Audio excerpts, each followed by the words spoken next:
Relato que o evangelista Marcos faz do último dia de vida do nosso Senhor e Salvador Jesus Cristo.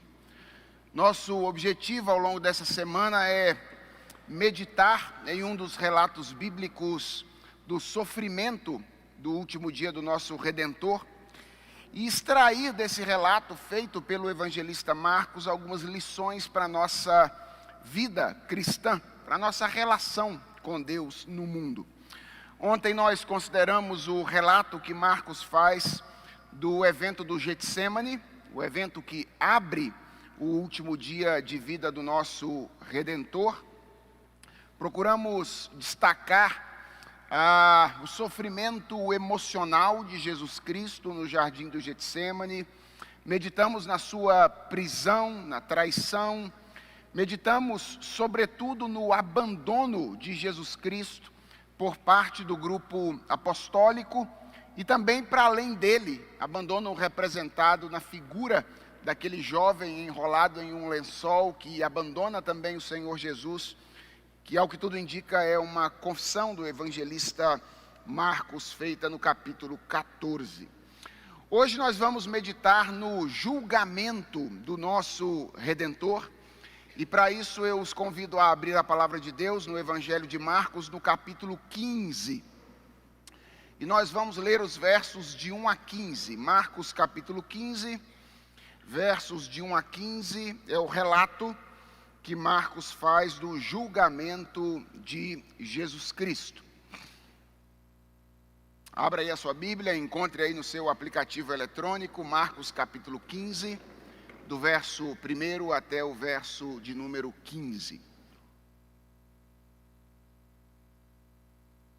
Farei a leitura, peço que vocês acompanhem aí silenciosamente, recebam com fé a leitura da palavra do nosso Deus, que diz assim: Logo pela manhã, entraram em conselho os principais sacerdotes com os anciãos, os escribas e todo o sinédrio, e amarrando a Jesus, levaram-no e o entregaram a Pilatos. Pilatos o interrogou: És tu o rei dos judeus? Respondeu Jesus: Tu o dizes. Então os principais sacerdotes o acusavam de muitas coisas. Tornou Pilatos a interrogá-lo: Nada respondes? Vê quantas acusações te fazem. Jesus, porém, não respondeu palavra, a ponto de Pilatos muito se admirar. Ora, por ocasião da festa, era costume soltar ao povo um dos presos, qualquer que eles pedissem. Havia um, chamado Barrabás, preso com amotinadores, os quais em tumulto haviam cometido homicídio. Vindo a multidão, começou a pedir que lhes fizesse como de costume. E Pilatos lhes respondeu, dizendo: Quereis que eu vos solte o rei dos judeus? Pois ele bem percebia que, por inveja, os principais sacerdotes lhe o haviam entregado. Mas estes incitaram a multidão no sentido de que lhe soltasse de preferência Barrabás. Mas Pilatos lhes perguntou: Que farei então deste a quem chamais o rei dos judeus? Eles, porém, clamavam: Crucifica-o. Mas Pilatos lhes disse: Que mal ele fez? E eles gritavam cada vez mais: Crucifica-o. Então Pilatos, querendo contentar a multidão, soltou-lhes Barrabás. E após mandar açoitar a Jesus, entregou-o para ser crucificado. Vamos orar mais uma vez? Senhor, que a Tua palavra encontre guarida em nosso coração nesta manhã, e que ao meditarmos nesta porção da Tua palavra, nós compreendamos aquilo que o Teu Espírito Santo tenciona nos ensinar nesta manhã. Obrigado por esse relato escrito pelo nosso irmão Marcos lá no passado. Obrigado pela preservação dele, porque ele nos chega às mãos. Obrigado pelo tempo de reflexão e estudos da tua igreja no passado, que nos permite olhar para este relato com relativa profundidade e compreender as coisas que o Senhor deseja nos ensinar. Sejas mais uma vez tu mesmo o nosso mestre nesta manhã. É a oração que nós te fazemos em nome de Jesus. Amém.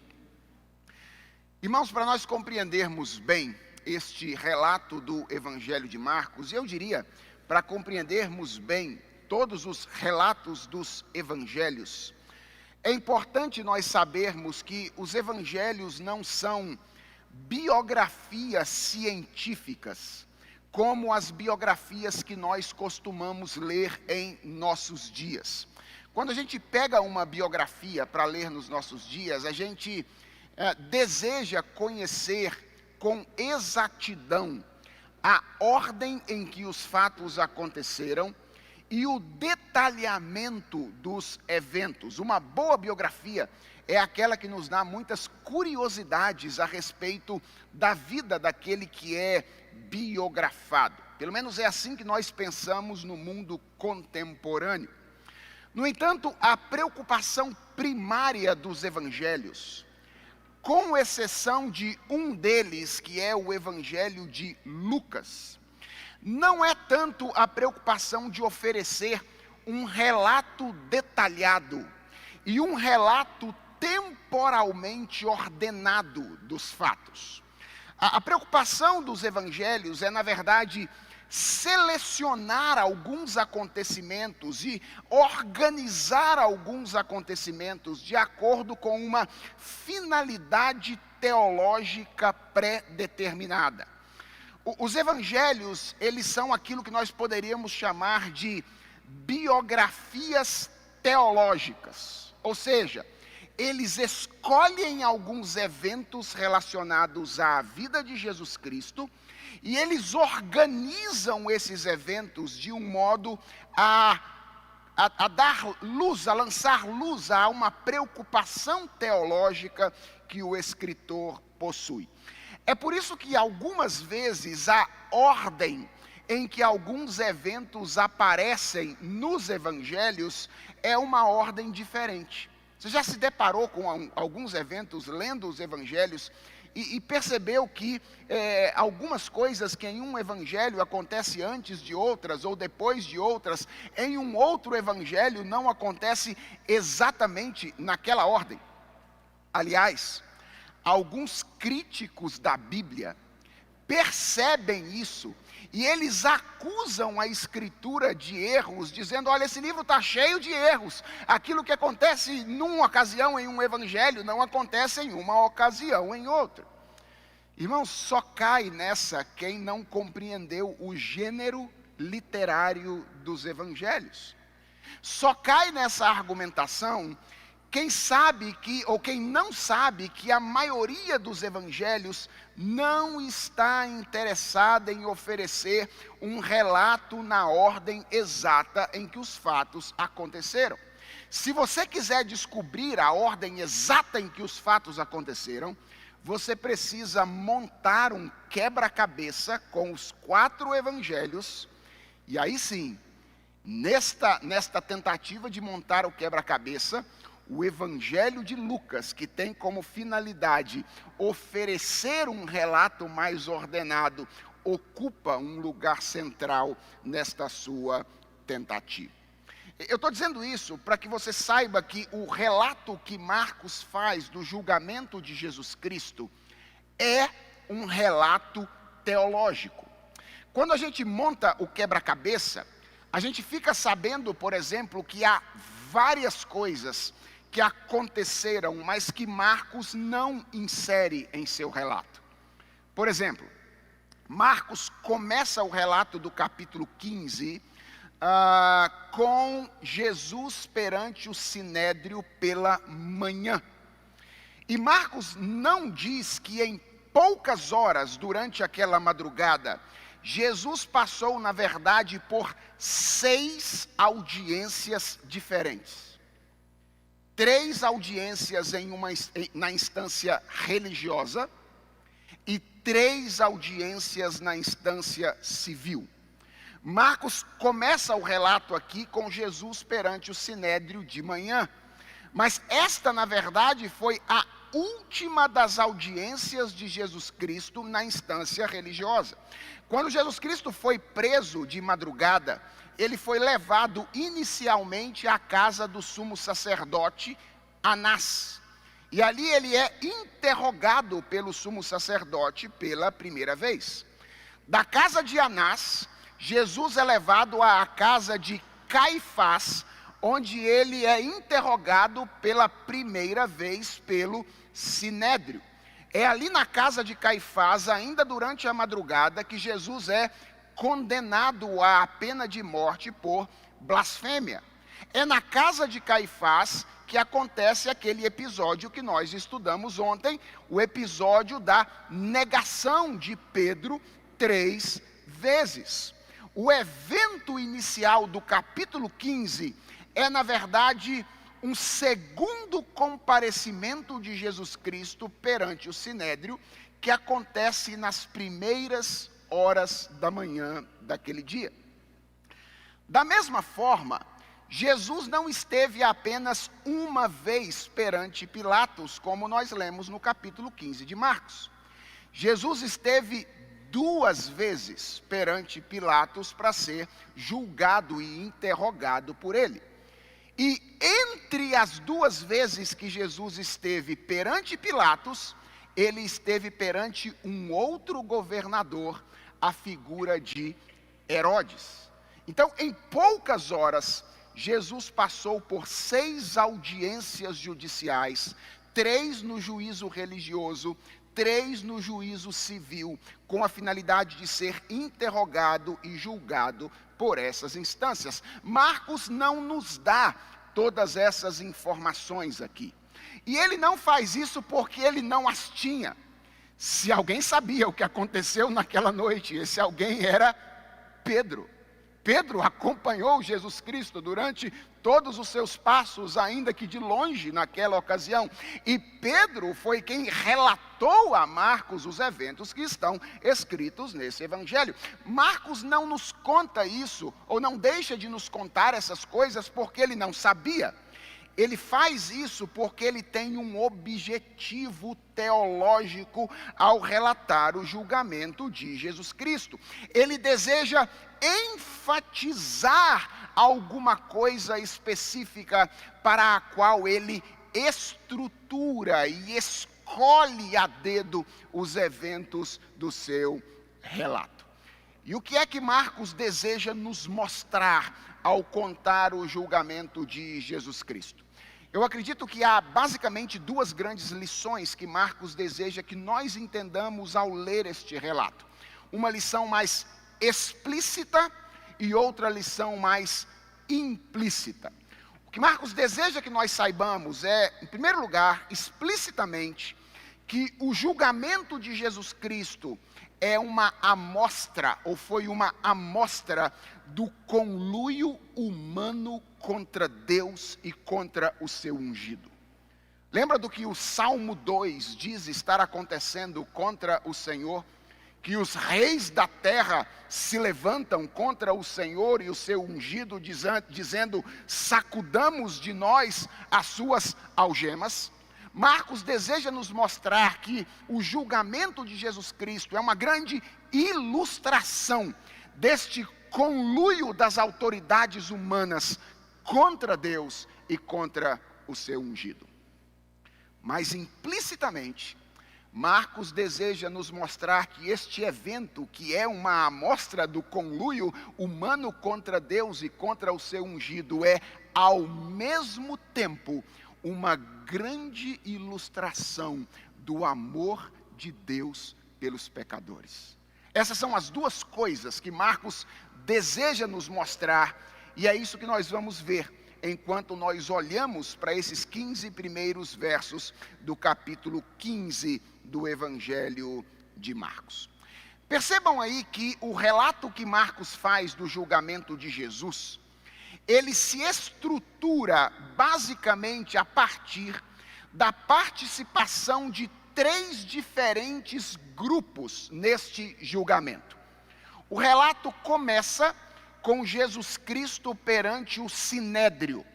E o que Marcos está querendo fazer aqui? Basicamente, ele quer enfatizar o envolvimento do poder religioso na condenação de Jesus Cristo. É por isso que o relato começa com Jesus Cristo perante o Sinédrio. No meio do relato, nós temos Jesus perante Pilatos. E o que Marcos deseja fazer é enfatizar o envolvimento do poder civil na condenação de Jesus Cristo. A religião está envolvida na condenação de Jesus, o governo civil, o governo político está envolvido na condenação de Jesus, e o relato termina com Jesus perante a multidão. E Marcos quer mostrar que além dos religiosos e além dos poderosos do governo civil, as pessoas comuns, todas elas estão de alguma forma envolvidas no juízo e na condenação de Jesus Cristo. O que Marcos parece querer fazer aqui, irmãos, ao estruturar o relato dessa maneira, é mostrar que não há inocente nessa história. Os religiosos, os políticos e as pessoas comuns estão todos engajados nesse motim que existe contra o Senhor e contra o seu ungido, que é descrito poeticamente no Salmo de número 2. Vamos olhar então para esses 3 momentos que compõem aqui esse relato e verificar como é que Marcos mostra isso de maneira bela ao escrever esta passagem. O texto começa aí com a informação de que logo de manhã, os principais sacerdotes, os anciãos, os escribas e todo o sinédrio entraram em conselho e, amarrando a Jesus, levaram-no e o entregaram a Pilatos. Aqui nesse verso inicial do capítulo 15, nós somos informados de que cedo de manhã, essa é uma expressão que geralmente se refere às primeiras horas do dia. Alguns estudiosos entendem que esses eventos iniciais aconteceram por volta das 6 horas da manhã. O sol está, portanto, ainda nascendo. E o sinédrio está reunido mais uma vez com Jesus Cristo diante dele. Compare o verso 1 com o verso 53 do capítulo 14. E você vai perceber que os grupos que estavam presentes nesta reunião e naquela outra da madrugada são exatamente os mesmos. As mesmas pessoas que haviam aprisionado Jesus de madrugada e o condenado à pena de morte por blasfêmia, estão agora reunidas mais uma vez com a finalidade de julgá-lo. E a pergunta que isso deixa é: por que um novo julgamento de manhã, se eles já haviam condenado Jesus Cristo durante a noite? E a resposta é simples. É que a lei judaica estabelecia que nenhum julgamento noturno que tivesse como conclusão a pena de morte era legítimo. Se eles quisessem legitimar a decisão que eles haviam tomado às escuras durante a madrugada, eles precisavam de um novo julgamento à luz do dia.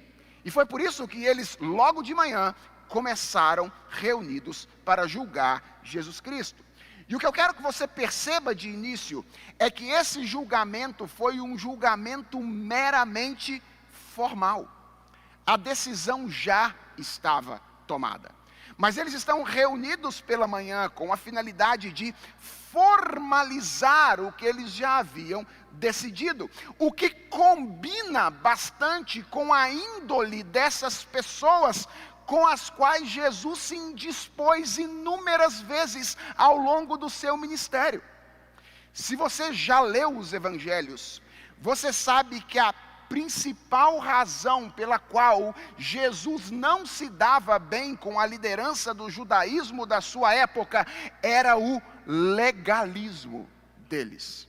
Ou seja, esses homens, eles eram extremamente preocupados com as aparências da religião, mas eles eram pouquíssimo preocupados com a realidade das coisas em si. Foi por isso que Jesus os chamou de sepulcro caiado. O que Jesus queria dizer com isso? Estava dizendo, olha, vocês são igualzinho sepultura em dia de finados. Por fora, bonita, encerada, florida, mas por dentro, no coração de vocês, só existe podridão.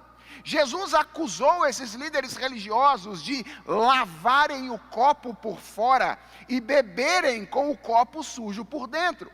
Vocês vivem a vida religiosa preocupados com a aparência, mas pouco preocupados com aquilo que é a realidade. E eu quero que você perceba como isso está acontecendo aqui. Esses homens estão profundamente preocupados com o rito processual. Eles estão preocupados que o julgamento não ferisse o processo legal. Eles querem seguir o caminho do direito. Mas eles estão pouquíssimo preocupados com o fato de que estão conduzindo à morte um homem inocente.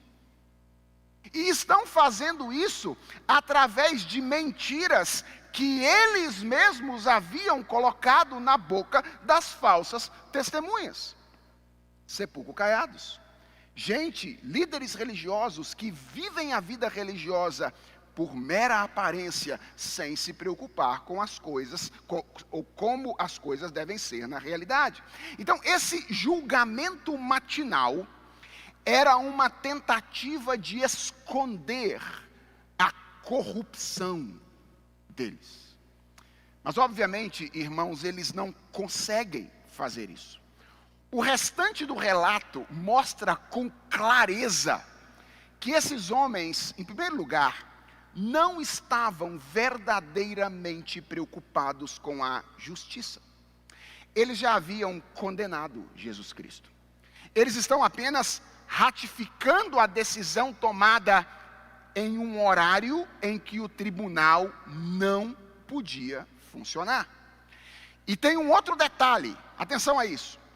A mesma lei que exigia um julgamento às claras, e que eles estão tentando obedecer aqui, exigia o prazo de um dia inteiro entre o julgamento e a execução da sentença. Ninguém poderia ser morto, acusado de pena de morte, depois que um dia inteiro se passasse. Em quanto tempo Jesus começou a ser morto depois de ser julgado nesta manhã?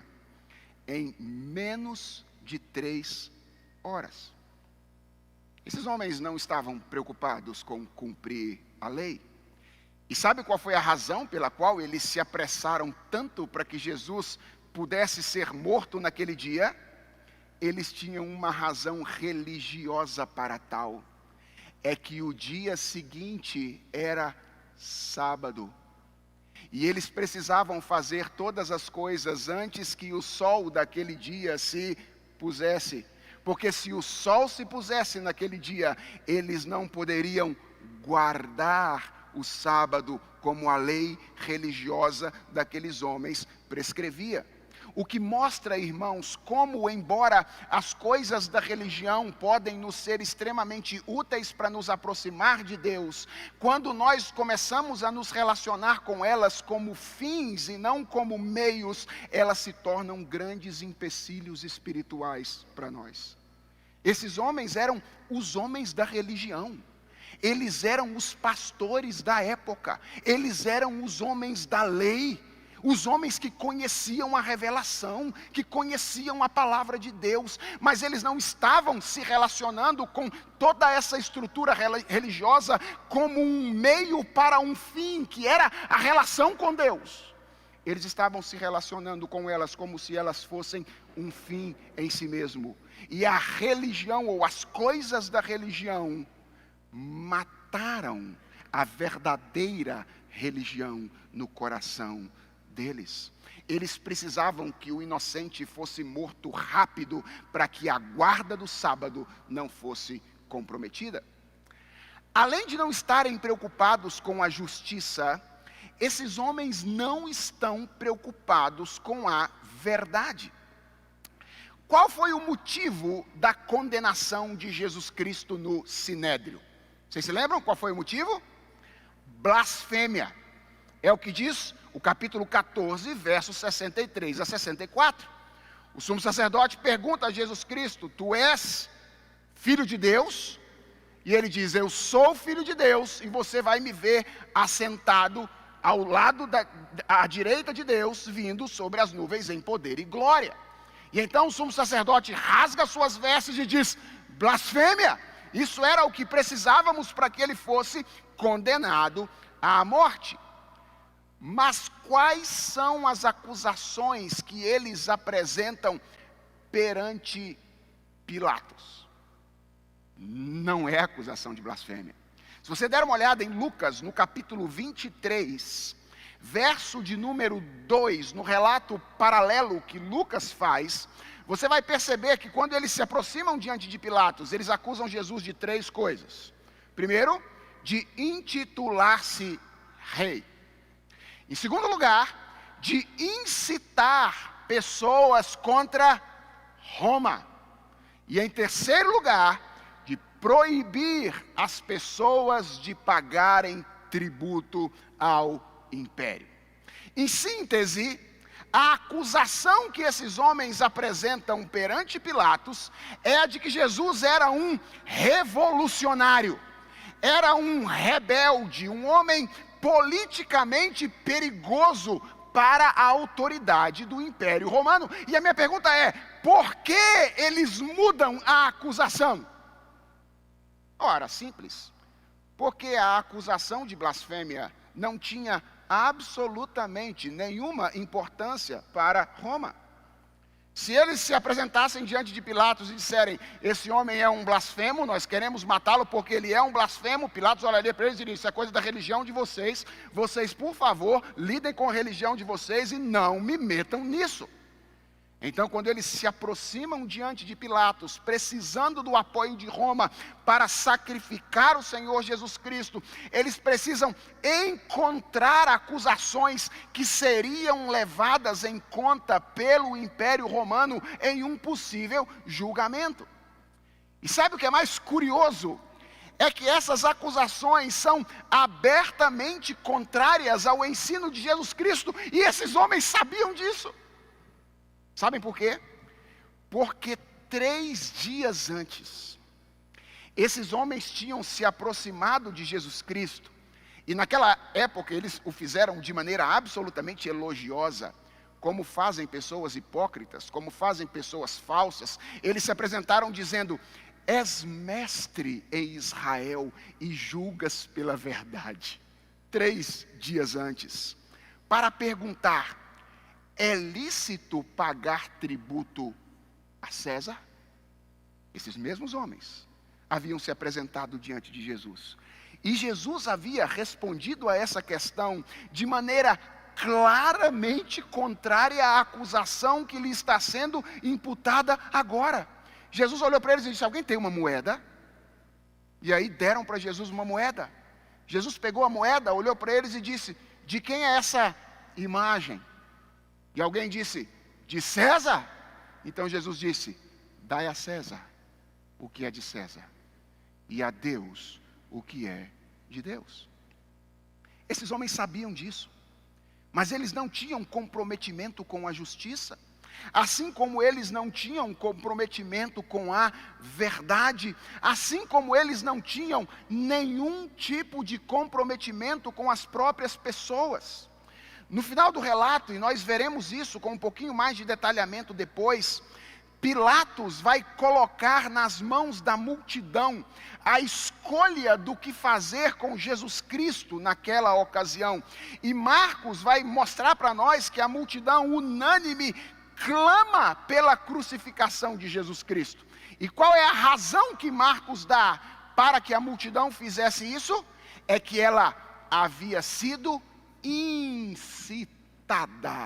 pelos sacerdotes. Esses homens não estão preocupados com a justiça, esses homens não estão preocupados com a verdade, esses homens não estão preocupados com as pessoas, eles não amam as pessoas de verdade, eles desejam usar as pessoas com a finalidade de realizarem o seu próprio desejo. A verdade, a justiça e o amor, eu quero que você perceba isso, pouco importa para líderes religiosos corruptos. Líderes religiosos corruptos não estão preocupados com a verdade. Líderes religiosos corruptos não estão preocupados com a justiça. E líderes religiosos corruptos não estão preocupados com as pessoas. Como diz o apóstolo Paulo sobre eles, o Deus deles é o ventre. Ou seja, eles estão dispostos a fazer absolutamente qualquer coisa para que os seus objetivos egoístas sejam alcançados, até mesmo conduzir pessoas inocentes à morte, como fizeram com o Senhor Jesus Cristo. O texto diz que, pelas mãos dos líderes religiosos, aqueles que eram membros do Sinédrio, isso ainda está no verso 1, Jesus vai para as mãos de Pilatos.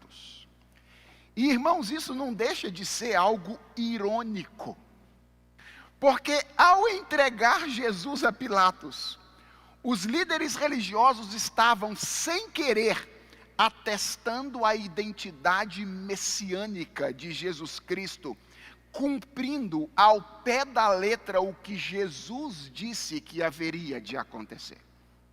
Se você der uma olhada na maneira como Jesus descreve aos seus discípulos no Evangelho de Marcos aquilo que o aguardava, você vai perceber que é exatamente esse roteiro que está se cumprindo aqui. Por exemplo, no verso 33 do capítulo 10, uma das primeiras ocasiões em que Jesus fala aos seus discípulos a respeito do seu sofrimento, ele diz assim: eis que subimos para Jerusalém, e o Filho do Homem será entregue aos principais sacerdotes e aos escribas. A quem é que Jesus foi entregue naquela madrugada? Aos principais sacerdotes e aos escribas, membros do Sinédrio. O que os principais sacerdotes e os escribas farão com ele? Jesus está falando isso no capítulo 10 de Marcos. Condená-lo-ão à morte. Olha a ordem dos eventos. E o entregarão aos gentios. Ou seja, Jesus, as coisas estão acontecendo exatamente da maneira como Jesus previu. Ele foi preso, entregue aos principais sacerdotes, condenado à morte por eles, e agora é entregue aos gentios para que seja julgado também. Quem era Pilatos? Pôncio Pilatos era um procurador romano que governava duas das regiões centrais da Palestina naquela ocasião, Judeia e Samaria. Alguns documentos daquela época, irmãos, dão conta que Pilatos tinha duas características marcantes. Ele era, em primeiro lugar, um homem supersticioso, e em segundo lugar, um homem absolutamente cruel e violento. A residência oficial de Pilatos não ficava na cidade de Jerusalém, ela ficava em Cesareia. E é provável que Pilatos estivesse em Jerusalém naquela ocasião, residindo temporariamente no pretório, porque era o período da Páscoa. Era a principal festa dos judeus. E esse sempre era um período arriscado, um período propício a tumultos. Então, os governadores romanos vinham para a cidade de Jerusalém por causa da quantidade de pessoas que estavam ali, com a finalidade exatamente de abafar os possíveis focos de tumulto que poderiam surgir em virtude da superpopulação na cidade. E Pilatos é quem recebe Jesus Cristo inicialmente da parte dos líderes religiosos do judaísmo da época. Um relato mais detalhado do julgamento de Jesus por Pilatos é encontrado no Evangelho de João. Se você quiser abrir a sua Bíblia no Evangelho de João, no capítulo 18, a partir do verso 28 até o verso de número 38, você vai ler um relato mais detalhado desse julgamento de Jesus por parte de Pilatos. E esse relato de João nos mostra algumas coisas interessantes. Em primeiro lugar, mostra que, muito provavelmente, a relação entre Pilatos e a liderança do judaísmo da época não era uma boa relação. Você percebe, lendo o relato de João, que de início Pilatos demonstra má vontade para fazer aquilo que eles estão pedindo. Quando eles chegam com Jesus para Pilatos, Pilatos pergunta: que acusação vocês trazem contra esse homem? Por que vocês estão trazendo esse homem aqui para que eu o julgue? E aí então eles tentam dar um migué, né? Para não precisar contar. Eles dizem assim a Pilatos: olha, se esse homem não fosse malfeitor, nós não traríamos a você. Pilatos, confia na gente. A gente sabe o que a gente está fazendo, a gente só está trazendo ele a você porque ele está causando um alvoroço. E aí então Pilatos diz a eles: ora, se vocês não querem falar, então tomai vós outros e julgai-o segundo a vossa lei.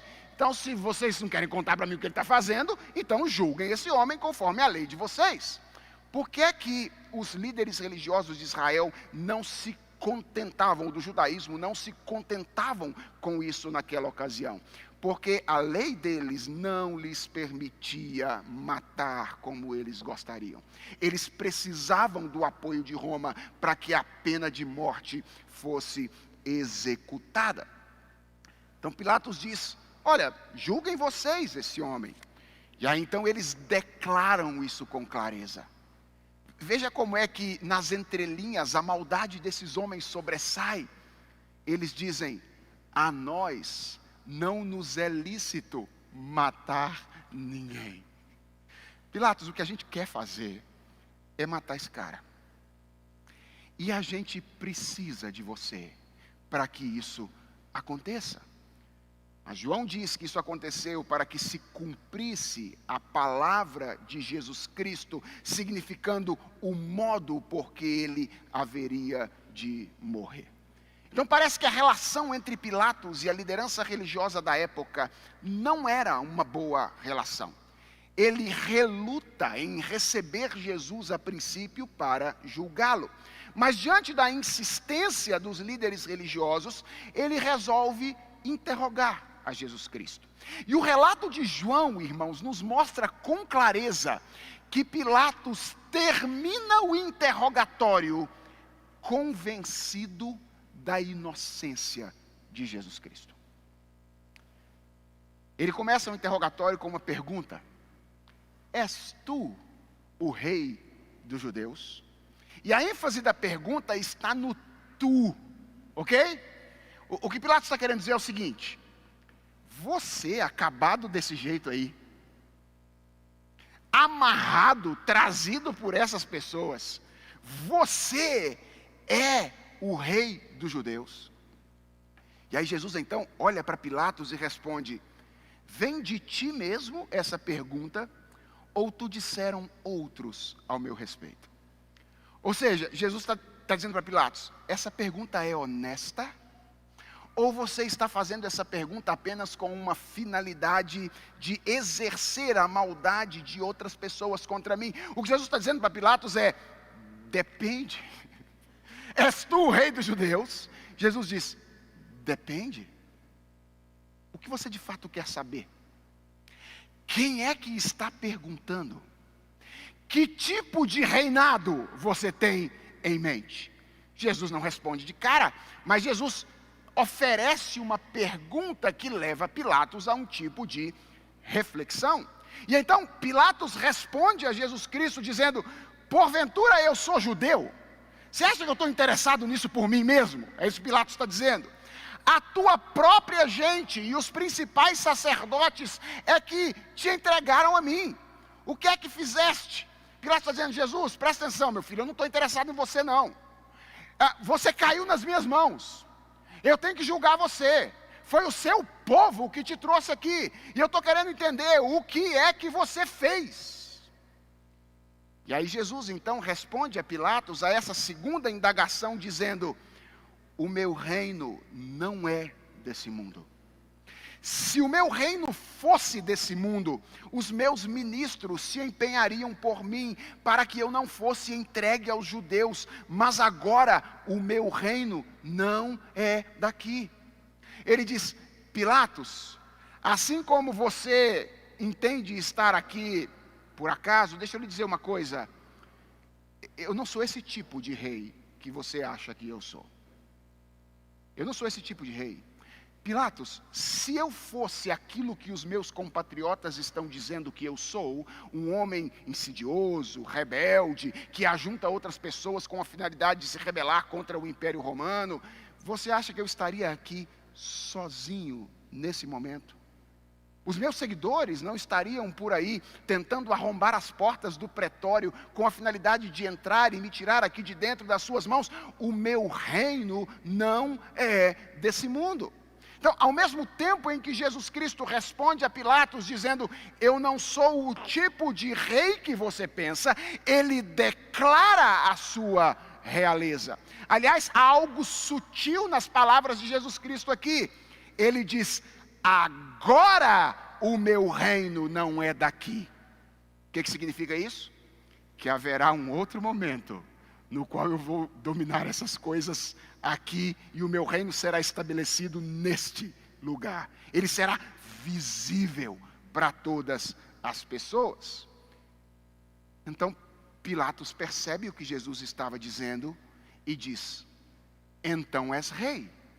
Ora, se você tem um reino, ainda que seja um reino diferente, você se declara um rei. E aí Jesus então responde a Pilatos dizendo: tu dizes que sou rei. É você que está dizendo isso. Eu para isso nasci, diz Jesus. E para isso vim ao mundo, a fim de dar testemunho da verdade. Todo aquele que é da verdade, ouve a minha voz. O que Jesus está fazendo aqui, através dessas palavras, é declarar a natureza do seu reino. O que Jesus está dizendo é: Pilatos, eu não sou um rei do tipo que você imagina que eu sou. Eu não sou um político. Eu vim a esse mundo para proclamar a verdade. Eu sou o rei da verdade. E todas as pessoas que ouvem a verdade, dão ouvidos a ela, passam a fazer parte do meu reino. E Pilatos termina a conversa, porque até aqui já era suficiente para ele, com uma pergunta retórica para a qual ele não quer resposta. Ele diz: o que é a verdade? Esse é o grande dilema dos homens ao longo da história. E Pilatos então diz: o que é a verdade? E se dirige aos judeus imediatamente para atestar a inocência de Jesus Cristo. E as palavras com as quais Pilatos encerra o seu julgamento é: eu não acho neste homem crime algum. Perceba que tudo aquilo que João nos relata em 10 versículos, Marcos coloca em um pedacinho de um. Ele condensa este relato aqui. E quando a gente volta ao relato de Marcos, a gente percebe que os líderes religiosos não se satisfazem com a impressão de Pilatos de que Jesus era um inocente. Percebem que eles não vão chegar aonde eles queriam se Pilatos continuasse pensando daquela maneira. E então eles intensificam as acusações contra Jesus Cristo. E atenção agora à ênfase de Marcos no relato que ele faz do interrogatório de Jesus por Pilatos. Pilatos começa a questionar Jesus. E qual é o primeiro questionamento que Pilatos faz? Nada respondes? Jesus permanece em silêncio. E isso começa a deixar Pilatos intrigado. Nada respondes. Vê quantas acusações te fazem. E Marcos diz que Jesus, porém, nada respondeu, ou não respondeu palavra, a ponto de Pilatos muito se admirar. Atenção, irmãos. Pilatos não está apenas consciente da inocência de Jesus Cristo. Pilatos está pouco a pouco se afeiçoando por Jesus. Ele está começando a admirar aquele homem que é acusado daquela maneira, mas não abre a boca para responder, porque no diálogo com ele havia percebido que se Jesus resolvesse responder as coisas, ele teria conteúdo suficiente para fazer todo mundo calar a boca. Mas Pilatos fica admirado. Como é que esse homem é acusado desse jeito? Mas ele se mantém em silêncio. Irmãos, Pilatos é uma figura absolutamente interessante. Porque de um lado, ele sabe que uma injustiça está acontecendo. Ele sabe. Por isso, e também porque ele era meio místico, lembra? Lembra que eu disse que ele era meio místico? E há um outro relato que diz que a mulher dele tinha tido um sonho durante a noite e tinha dito para ele, não mexe com esse homem, porque eu sonhei alguma coisa acerca desse homem aí, que você não deve mexer com ele. Ela teve um sonho perturbador. Pilatos sabia que uma injustiça estava acontecendo. Ele tinha essa informação e era um homem absolutamente místico. Ele tenta fazer de tudo para livrar Jesus Cristo da morte. Quando o costume da soltura do prisioneiro vem à tona, eu não sei se ele não estava lembrando disso, mas Marcos diz que é a multidão quem lembra ele que era um costume na festa da Páscoa. Lembra, a festa da Páscoa era a festa da libertação. Havia se estabelecido na época um costume de comemorar a libertação soltando um prisioneiro escolhido pelas pessoas. E em algum momento a multidão lembra Pilatos disso. Ele tenta imediatamente usar isso para soltar Jesus da sua prisão naquela ocasião, porque ele imaginava que o povo estava relembrando a ele isso com a finalidade de que Jesus fosse solto. Tanto é que quando as pessoas pedem isso a Pilatos, a interrogação dele no verso 9 é: quereis que eu vos solte o rei dos judeus? Vocês estão me lembrando isso? Porque vocês querem que eu solte esse homem inocente? E quando ele percebe que o tiro sai pela culatra, e a multidão está inflamada, pedindo a crucificação de Jesus, ele insiste, tentando levar a multidão à reflexão. Ele pergunta: que mal ele fez? Por que vocês querem matar esse homem? Ele é inocente. Que mal ele fez? Pilatos sabe que uma injustiça está acontecendo. Ele de alguma forma está admirando a pessoa de Jesus Cristo. Ele faz tudo para livrar Jesus Cristo da morte.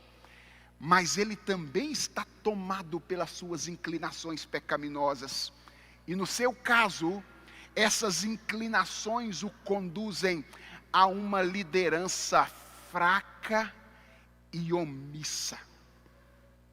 No fundo, Pilatos está mais interessado em salvar a própria pele e evitar problemas para Roma do que fazer justiça. Pilatos é um daqueles políticos típicos que a gente conhece. Ele está interessado em manter a paz, não fazer a justiça. É por isso que ele encaminha Jesus a Herodes. Você se lembra em que contexto ele faz isso? quando os sacerdotes começam a falar onde Jesus Cristo começou a exercer o seu ministério, ele ouve a palavra Galileia. Opa, ele era supervisor da Judéia e da Samaria. Quando ele ouve a palavra Galileia, ele diz: não é minha jurisdição. Essa era a jurisdição de Herodes. Então manda Jesus para Herodes. Já que ele começou o ministério dele lá, manda esse homem aí para Herodes. Ele quer se livrar do problema. Foi também por isso que quando ele se viu na impossibilidade de que Herodes julgasse Jesus Cristo, ele tomou aquele ato que depois, historicamente, se tornou símbolo de omissão. Ele mandou vir uma bacia com água, e nessa bacia com água ele lavou as suas mãos, como que declarando a sua inocência diante daquele caso. E finalmente, irmãos, foi também por causa da sua fraqueza, por causa da sua omissão, que ele tomou a estranha decisão de entregar Jesus Cristo à crucificação, mesmo tendo consciência da sua inocência.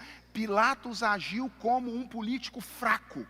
O texto diz que ele encaminhou Jesus Cristo à cruz com uma finalidade, verso 15. O que Marcos diz? Qual foi a finalidade que Marcos diz ter motivado a ação de Pilatos? Contentar a multidão.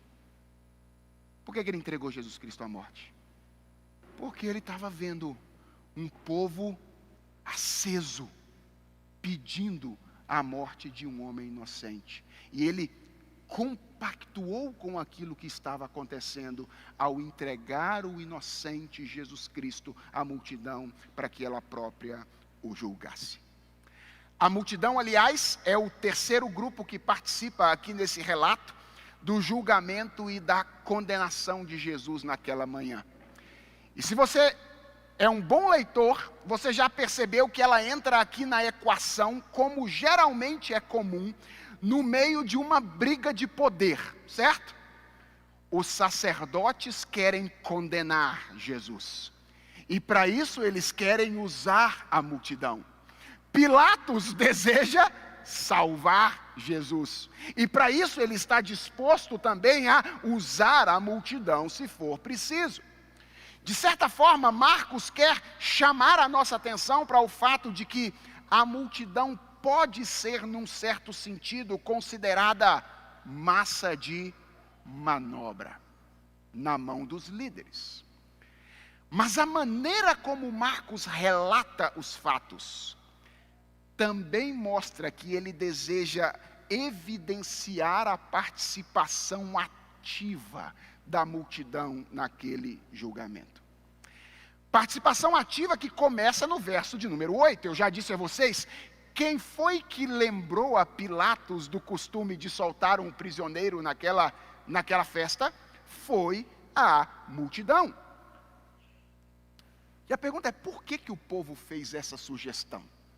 Será que foi por mera diversão? Eu diria que ela não seria menos culpada se ela fizesse isso por diversão, mas o texto diz que ela estava instigada pelos líderes religiosos e estava forçando Pilatos a entregar-lhes Jesus Cristo. E aqui, irmãos, nós temos uma lição importantíssima para nós.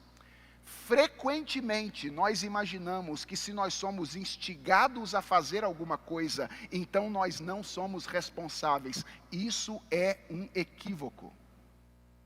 As pessoas podem proferir más palavras aos nossos ouvidos para nos incentivar a fazer as coisas erradas. Mas somos nós mesmos que tomamos as decisões daquilo que nós fazemos. Somos nós mesmos que colocamos sangue nos olhos. E era assim que a multidão estava naquele dia, com sangue nos olhos. E eu acho que aqui está um dos maiores erros de Pilatos naquela ocasião. Gente, Pilatos era um político experiente. Mas ele não conseguiu fazer uma boa leitura das circunstâncias naquela ocasião. E a pergunta é: por quê? É claro que isso tem a ver com a mão de Deus conduzindo as coisas para que o seu filho chegasse à cruz do Calvário. Quando Pilatos ouviu a multidão gritar em frente ao pretório pela libertação de um prisioneiro, lembre-se do costume, lembre-se do costume. Ele imaginou que a multidão estivesse favorável a Jesus.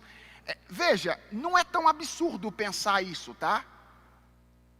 4 dias antes, Jesus tinha entrado em Jerusalém com a multidão gritando: Hosana, Hosana, bendito o que vem em nome do Senhor. 4 dias antes. Quando Pilatos vê essa multidão pedindo para que o costume fosse colocado em prática, ele diz: eles devem estar do lado do judeu.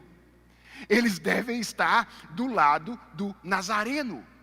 E aí Pilatos então tem a ideia mais magnífica, que certamente ele não tinha noção do que ele estava fazendo, que ele teve nessa ocasião.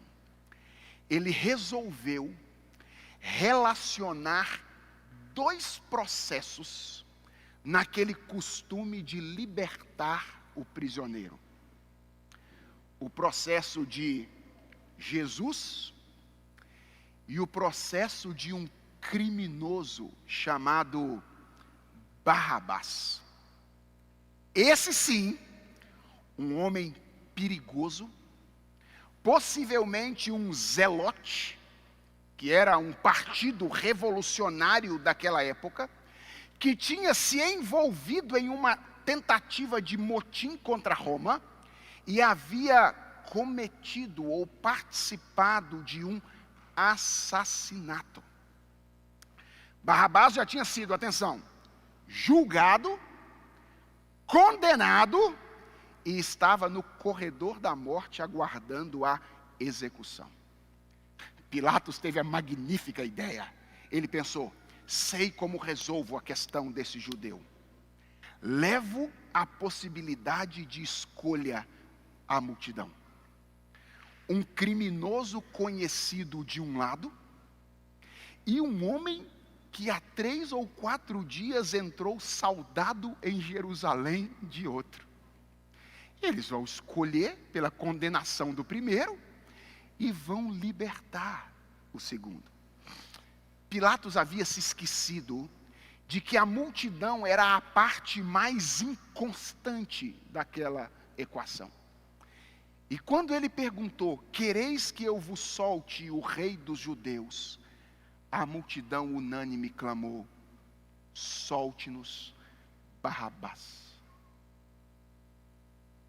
E ele ficou sem entender a pergunta, ou a declaração,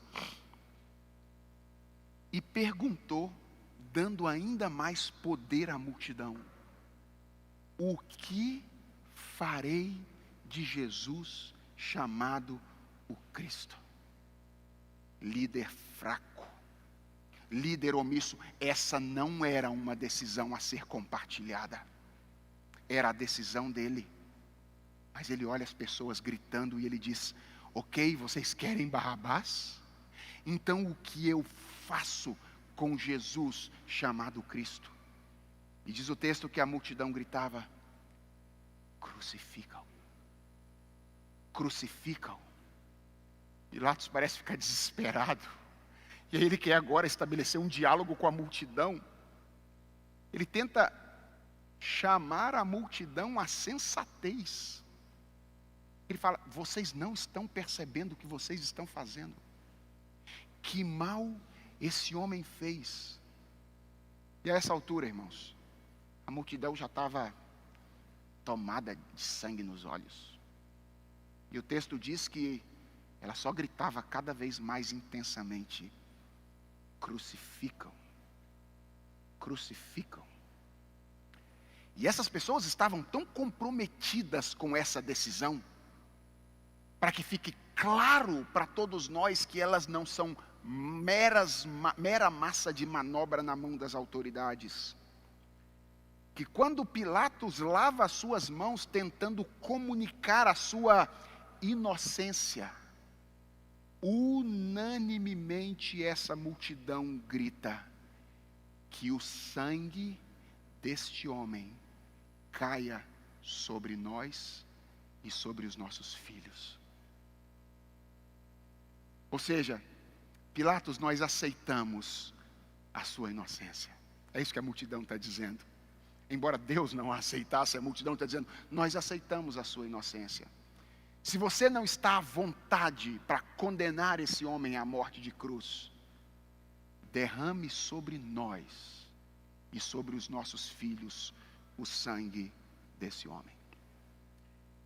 E o texto então termina com Jesus entregue para ser crucificado e Barrabás, o criminoso, libertado. Isso lembra alguma coisa a você?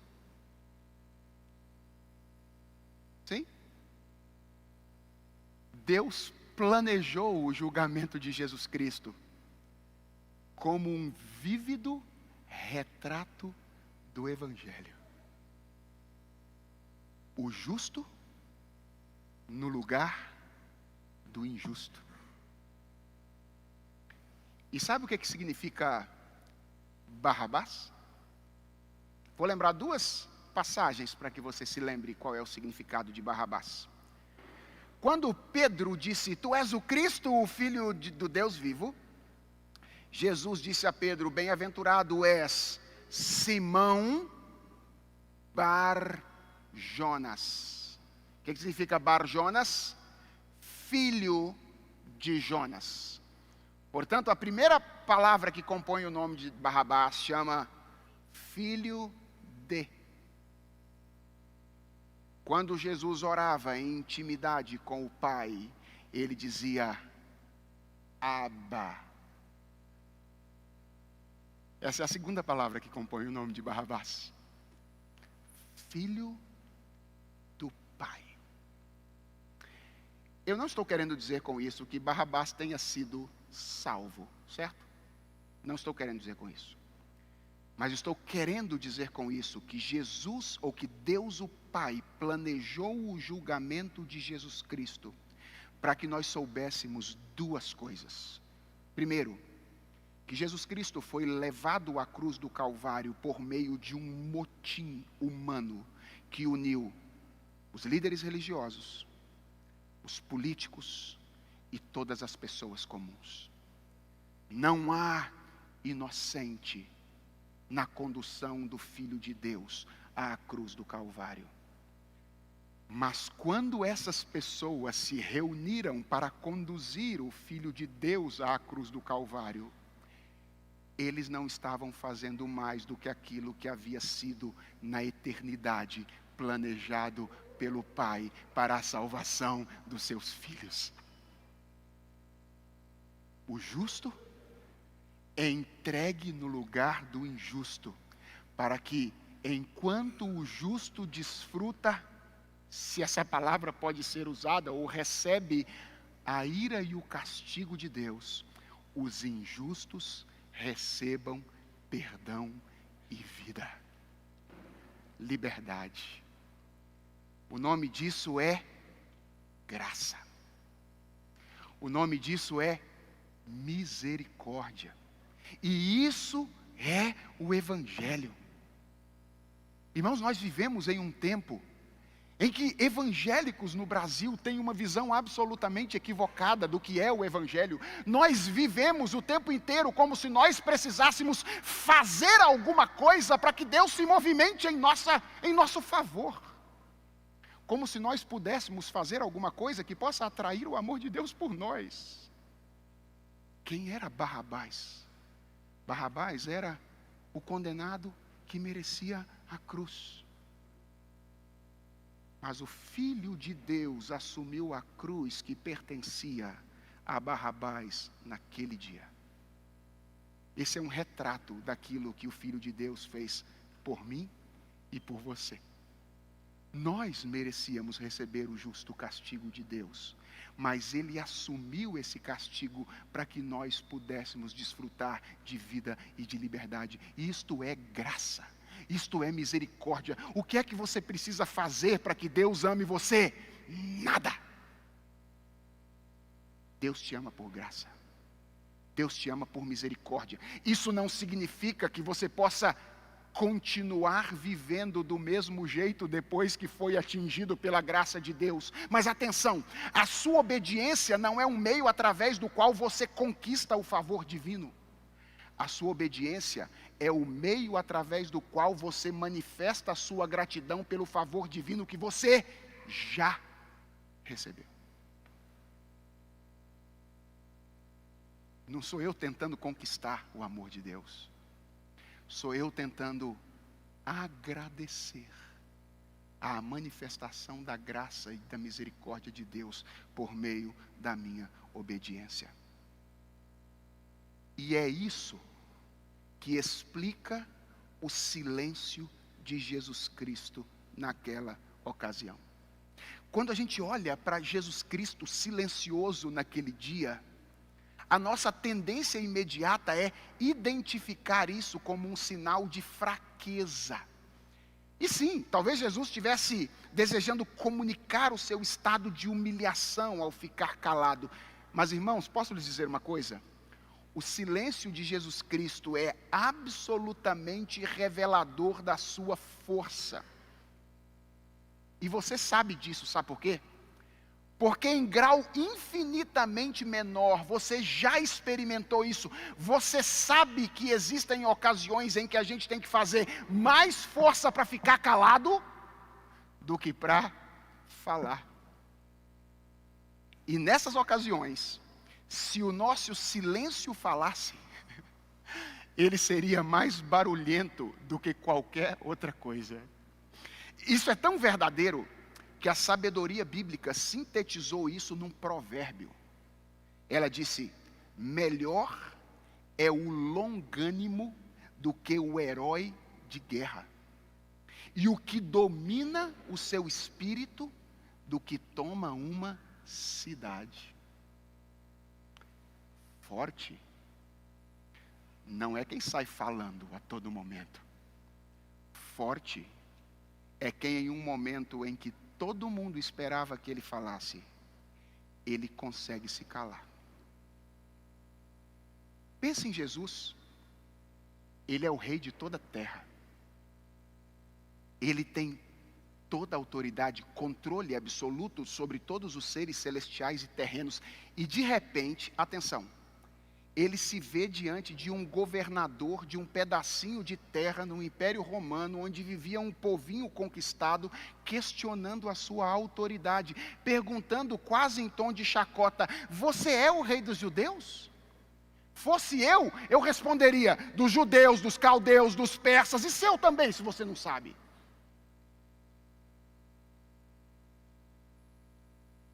Mas Jesus olhou para ele e disse: tu o dizes. Jesus é o profeta por excelência. É aquele que determina o rumo da história. É aquele que, por meio da sua palavra, faz as coisas acontecerem. E de repente ele se vê diante de uma multidão de profetas querendo ditar os rumos da história. Crucifica-o! Crucifica-o! Ele ouve essas palavras e se cala. Ele é o Deus encarnado, aquele que deve receber adoração. Era aquele a quem os sacerdotes deveriam servir. E de repente ele é amarrado e levado pelos sacerdotes ao lugar do sacrifício. E diz o texto bíblico que ele permanece como ovelha muda que vai para o matadouro. A pergunta é: por que Jesus faz isso, irmãos? O silêncio de Jesus não é silencioso. O silêncio de Jesus é muito barulhento. Ele é mais barulhento do que o barulho feito pelos sacerdotes, pelos políticos, pelo povo naquela manhã tenebrosa de sexta-feira. E a minha oração é que você ouça nesta manhã o silêncio de Jesus. Porque o silêncio de Jesus grita sobre a firme disposição que ele tem de entregar-se em seu lugar, para que você possa desfrutar de perdão e de vida. Que o silêncio de Jesus fale ao seu coração durante o dia de hoje. Vamos orar? Senhor, obrigado pelo silêncio do nosso Redentor naquele dia. Porque ele não julgou como usurpação o ser igual a Deus, não se apegou a este fato, mas aceitou ser conduzido ao lugar da crucificação em nosso lugar.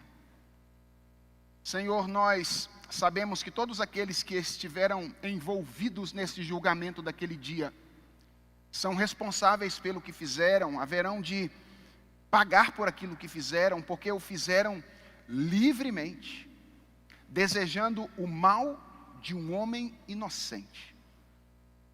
Os políticos vão pagar pelo que fizeram, os líderes religiosos vão pagar pelo que fizeram, o povo vai pagar pelo que fez. Mas nós queremos render-te graças pelo que aconteceu naquela ocasião.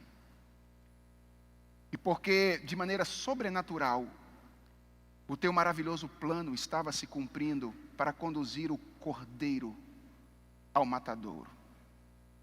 E nós queremos agradecer-te, Senhor, porque assim como Barrabás foi livre da condenação naquele dia, todos aqueles que se encontram com Jesus Cristo podem ser livres da condenação hoje.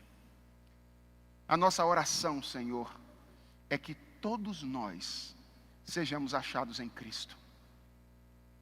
E se alguém entre nós ainda não entregou a sua vida a Jesus, nossa oração nesta manhã é que hoje seja dia de salvação nesse lugar.